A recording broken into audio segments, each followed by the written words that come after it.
Hello दोस्तों, नमस्कार, सत श्री अकाल, आदाब।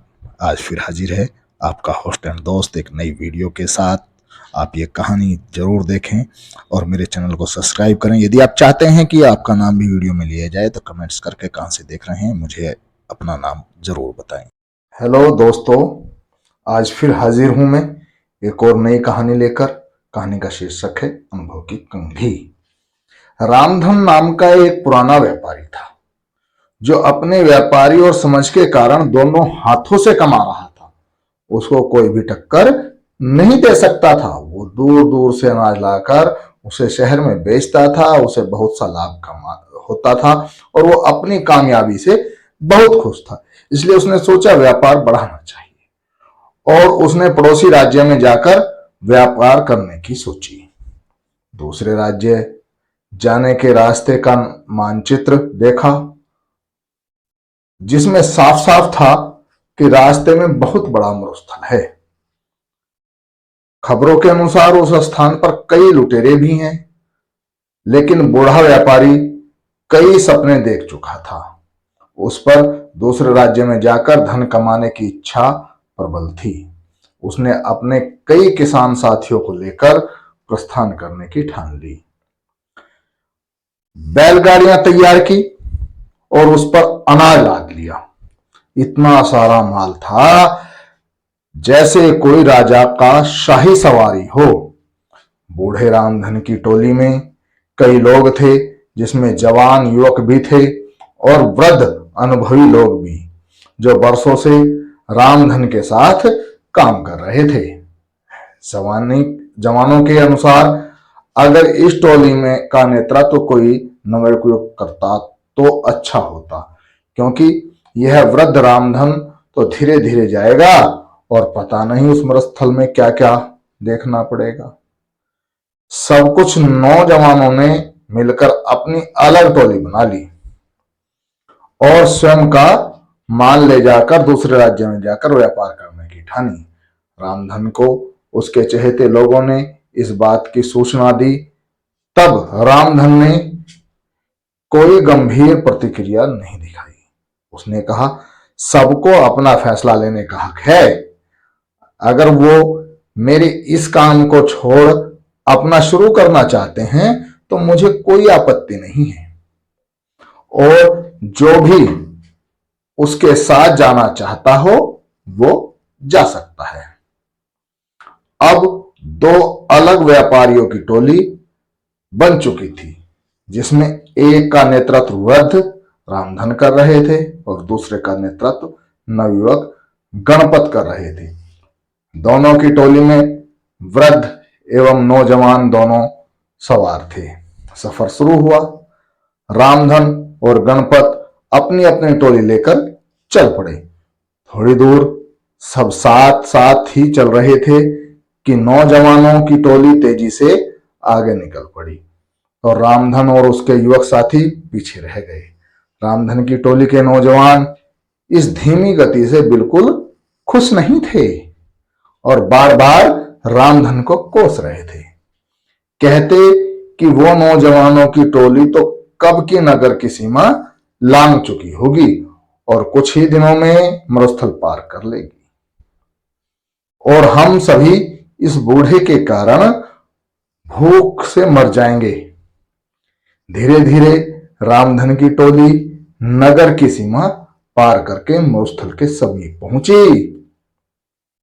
जाती है। तब रामधन सभी से कहते हैं, यह मरुस्थल बहुत लंबा है और इसमें दूर दूर तक पानी की एक बूंद भी नहीं मिलेगी, इसलिए जितना हो सके पानी भर लो। और सबसे अहम, यह मरुस्थल लुटेरों और डाकुओं से भरा हुआ है, इसलिए हमें यहां का सफर बिना रुके करना होगा। साथ ही हर समय चौकन्ना रहना होगा। उन्हें मरुस्थल के पहले तक बहुत से पानी के गड्ढे मिल जाते हैं, जिससे वे बहुत सारा पानी संग्रह कर लेते हैं। तब उनमें से एक पूछता है कि रास्ते में पहले से ही कितने पानी के गड्ढे हैं। हमें एक भी गड्ढा तैयार नहीं करना पड़ा। तब रामधन मुझ पर ताव देकर बोलते हैं। इसलिए तो मैंने नौजवानों की उस टोली को आगे जाने दिया। यह सभी उन लोगों ने खुद के लिए तैयार किया होगा, जिसका लाभ हम सभी को मिल रहा है। यह सुनकर टोली के विरोधी साथी खिंचवा जाते हैं और अन्य रामधन के अनुभव की प्रशंसा करने लगते हैं। सभी रामधन के कहे अनुसार बंदोबस्त करके और आराम करके आगे बढ़ते हैं। आगे बढ़ते हुए रामधन सभी को आगाह कर देता है कि अब हम सभी मरुस्थल में प्रवेश करने वाले हैं, जहां ना तो पानी मिलेगा, ना खाने को फल और ना ही ठहरने को स्थान। यह बहुत लंबा भी है, हमें कई दिन भी लग सकते हैं। सभी रामधन की बात को में हामी मिलाते हैं और उसके पीछे हो लेते हैं। अब वे सभी मरुस्थल में प्रवेश कर चुके थे, जहां बहुत ज्यादा गर्मी थी। अलाव लिए चल रहे हैं। आगे चलते चलते उन्हें सामने से कुछ लोग आते दिखाई देते हैं। वे सभी रामधन को प्रणाम करते हैं और हालचाल पूछते हैं। उनमें से एक कहता है, आप सभी व्यापारी लगते हो, काफी दूर से चले आ रहे हो। अगर कोई सेवा का अवसर देंगे तो हम सभी तत्पर हैं। उनकी बात सुन रामधन हाथ जोड़कर कह देता है कि भाई, हम सब भले चंगे हैं, तुम्हारा धन्यवाद जो तुम सभी ने इतना सोचा। और वे अपने साथियों को लेकर आगे बढ़ जाते हैं। आगे बढ़ते ही टोली के कुछ नवयुवक फिर से रामधन को कोसने लगते हैं कि जब वे लोग हमारी सहायता कर रहे थे तो इस वृद्ध रामधन को क्या परेशानी है। कुछ दूर चलने के बाद फिर से कुछ लोग रामधन के सामने आते हैं और दिखाई देते हैं। उनके वस्त्र गीले थे और वे रामधन और उसके साथियों को कहते हैं कि आप सभी राहगीर लगते हो और इस मरुस्थल के सफर से थके हुए लग रहे हो। अगर आप चाहो तो हम आपके पास एक जंगल में ले चलते हैं, जहां बहुत सारा पानी और खाने के फल हैं। साथ ही अभी वहां पर तेज बारिश भी हो रही है, उसी में हम सभी भीग गए हैं। अगर आप सभी चाहते हो तो सारा पानी फेंककर जंगल से नया पानी भर लें और भरपेट खाकर आराम कर लें।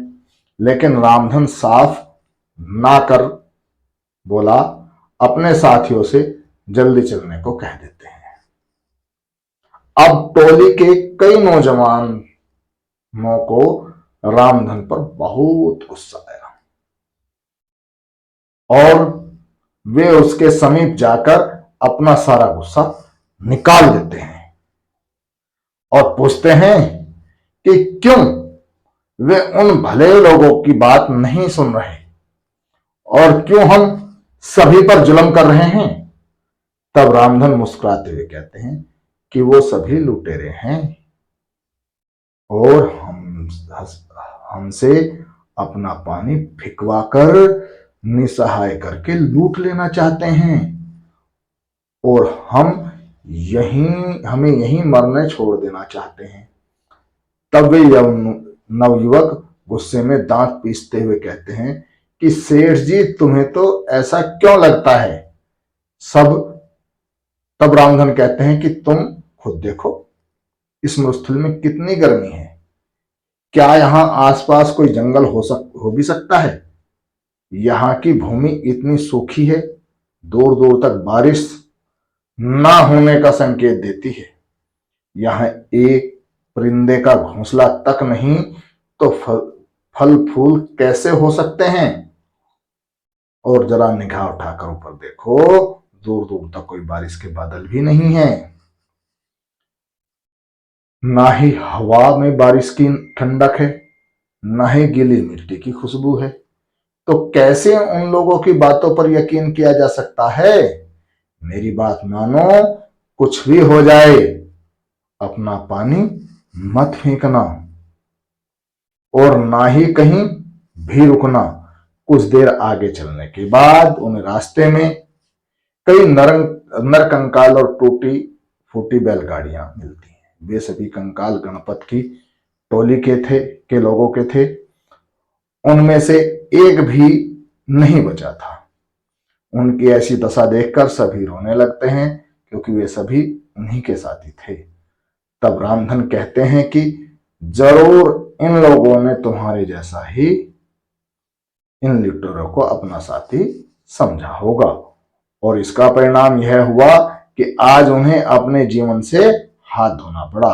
रामधन सभी को ढांढस बंधाते हुए कहते हैं कि हम सभी को भी यहां से जल्दी निकलना होगा, क्योंकि वे लुटेरे अभी भी हमारे पीछे हैं। प्रार्थना करो कि हम सभी सही सलामत अपने घर निकल जाएं। और वे धीरे धीरे मरुस्थल को पार कर लेते हैं। अब देखो इस कहानी से क्या शिक्षा मिलती है। कहते हैं अनुभव की कंघी जब काम आती है जब सर पर कोई बाल भी नहीं बचता। अर्थात अनुभव उम्र बीतने और जीवन जीने के बाद ही मिलता है। अनुभव कभी भी पूर्वजों की जागीर में नहीं मिलता। जैसे इस कहानी में नौजवानों में जोश तो था और बहुत था, लेकिन अनुभव की कंघी नहीं थी, जो कि रामधन के पास थी, जिसका उसने सही समय पर इस्तेमाल किया और विपत्ति से सभी को निकाल कर ले गया। शिक्षा यही है कि किसी भी काम को करने के लिए जोश के साथ अनुभव का होना आवश्यक है। तो इसलिए मेरे सभी मित्रों, अनुभव सदैव ज्यादा से ज्यादा रखिए और उसका इस्तेमाल करिए। और मैं आपसे विनती करता हूं कि आप मेरा चैनल सब्सक्राइब करें, लाइक करें, शेयर करें, और कहां से बोल रहे हैं मुझे ये कमेंट्स करके लिखें, जिससे कि मैं अपनी वीडियो में आपका नाम लेकर आपका धन्यवाद कर सकूं। इसी के साथ आज की कहानी यहीं समाप्त हुई। धन्यवाद।